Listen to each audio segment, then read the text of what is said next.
Hello and welcome to my channel, Curb Stomp, where we talk about Overwatch. So, what is the state of Overwatch right now with Overwatch 2?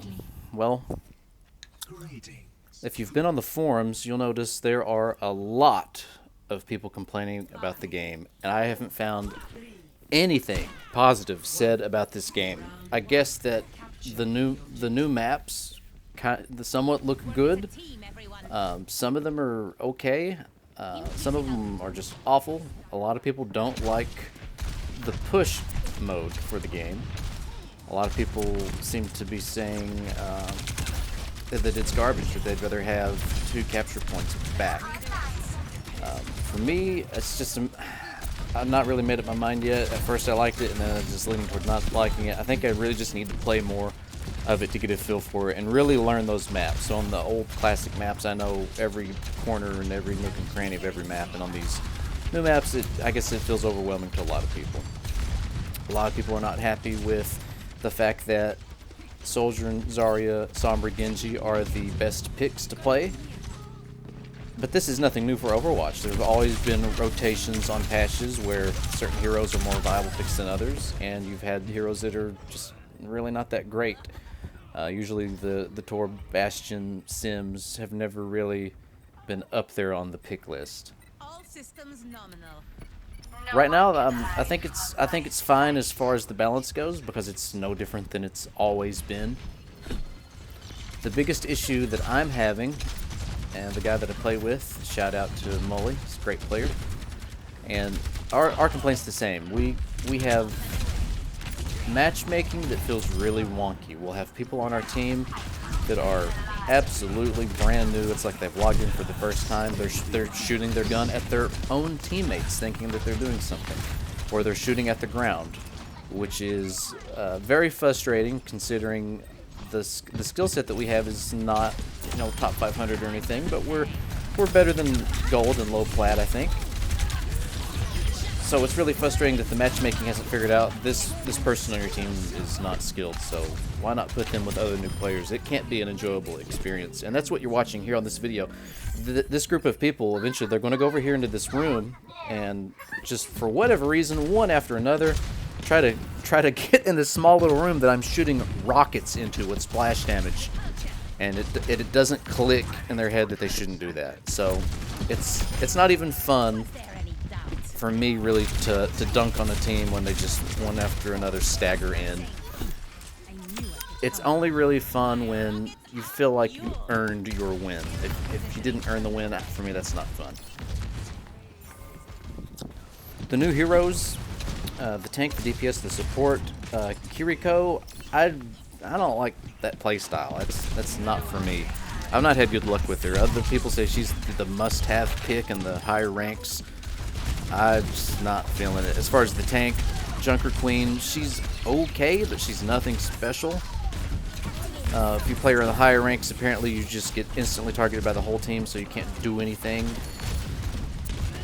Soldierin is a must-pick for the top ranks. I think she's really, really fun. I just need to get used to her kit, get used to the fact that she's not hit-scanned, and it feels like she's hit-scanned. It feels like you're playing Soldier. But if you notice, it's not hit scan. I was really hoping that Hanzo would be viable, and he just seems to not be in any games that anyone's playing. I can't make him work on the push maps. So right there, that Orisa completely by herself, ulting. I don't know what she wanted to accomplish there. And I know that I know this is quick play, but at the same time, what is fun about running in and not playing well and just dying over and over and not grouping up with your team, ulting by yourself? Genji there ulted by himself, his team wasn't with him. How is that fun for that guy?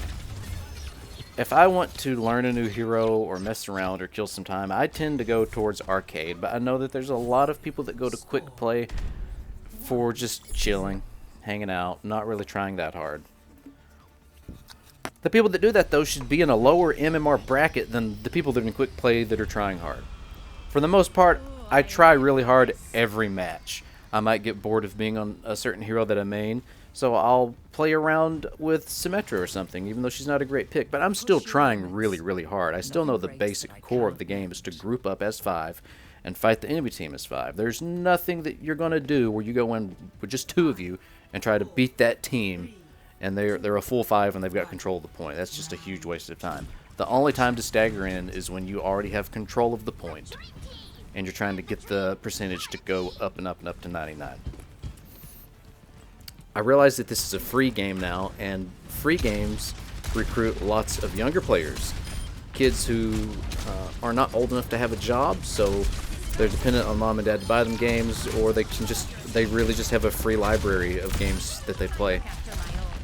I wish that there was that 2-factor authentication for comp with the SMS that they had initially planned to do, but they had bailed on. And some people were saying that that wasn't fair. It was classist because it means you would have to have the ability to pay for a cell phone plan to play comp. But this game in and of itself could be considered classist because you have to have a certain quality computer to play the game. You can't just buy a cheap $100 laptop or a Google Chromebook and expect to be able to play this. So to me, that wasn't logical.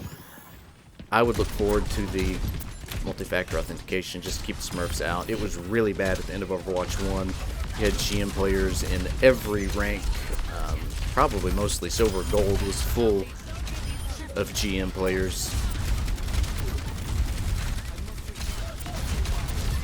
A lot of players don't know when to fall back, and I think that that's the hardest for the tank. So when I'm playing tank, I've got my eyes forward, and I'm dependent on my support to say, hey, fall back, we didn't make it up there.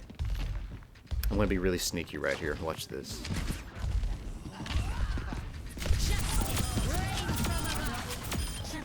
This enemy team was talking trash to themselves at this point. Really, really bad. They were very frustrated. I guess that there was one average player on there, and they had some brand new people. Overall, I'm still playing the game, so I must like it enough to keep playing it. I'm curious to see changes on a health reduction on the tanks and a little bit of damage increase on the DPS, because right now it feels like nothing dies. The other day, my friend was on Reaper, and he did a Death Blossom on a group that I had in Graviton Surge, and they didn't die, and that would have been unheard of in the days of Overwatch 1 unless you had failed to destroy the immortality or they had to beat or trans. Well, this group didn't have that. They just had someone pumping heals into them, and they survived. So that's frustrating. Also, I know that when you have a younger audience playing this, it's not fun to get 2 and 3 tapped and die. They want the match to feel like the fight lasts a little bit longer, I guess. You feel a little bit more accomplished, like you stayed alive longer. But this is a competitive shooter game, so hopefully the damage comes back. The tanks are nerfed just a little bit so they're not surviving crazy, outrageous things. If they get that in order, I think it'll be a pretty good game. Basically, I want it to be Overwatch 1 with 5v5, all the normal damage, HP ratios, and just play it on the new maps. And really, I kind of want the maps to be segregated as far as the push and all that could go into arcade only. I think that would be nice. This is really what they're hoping for, is just a different play style, because they've taken out 2 CP, which is the assault map, and they've replaced it with push. So maybe if feedback is strong enough, they'll take that out. Let's see what this Widow on our team was doing. Let's see how good they were. A lot of people on the forums are complaining about Pharmacy, and I've not seen a lot of Pharmacy. People are also complaining about Moira, saying that Moira has to be fixed. She's broken, it's miserable, and while I am pretty much better with Moira than anybody else, I understand that the aim, it's not a skill of aiming. Her skill is a balance between DPS and healing so that you never run out of healing, knowing which orbs to throw, when to throw them, and conserving your Fade ability as an escape mechanism or to remove yourself from a hazardous area. That's what her skill is. So People that say that she's no skill just because she doesn't have the aim mechanics, that's illogical. It's the exact same for Winston. He doesn't have aim mechanics. It's kind of the same for Mercy. She doesn't really have aim mechanics unless you shoot her pistol, which most people don't do. They stick to the healing and the boosting.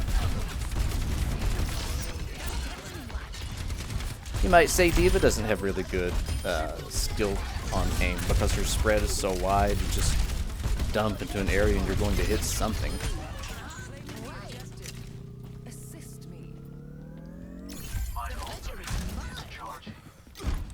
I'm not seeing a lot of people play McCree.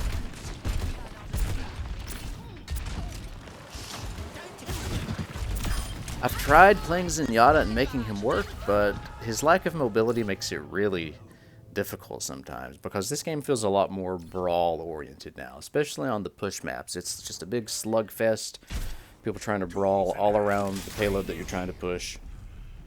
It's probably the worst game mode for people staggering in, because there's that constant sense of urgency that they're moving the payload closer and closer, and you have to go up there and stop it. Well, please group up. That's all I got to say about that. Wow, that he threw that into the ravine. Okay.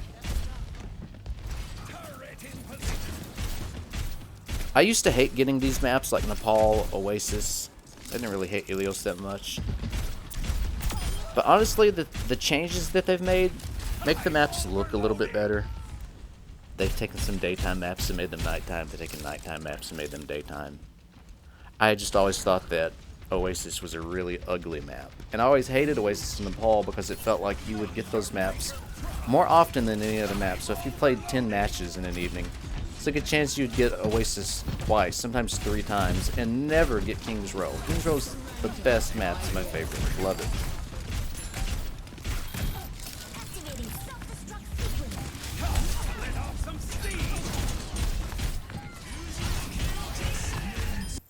Wow.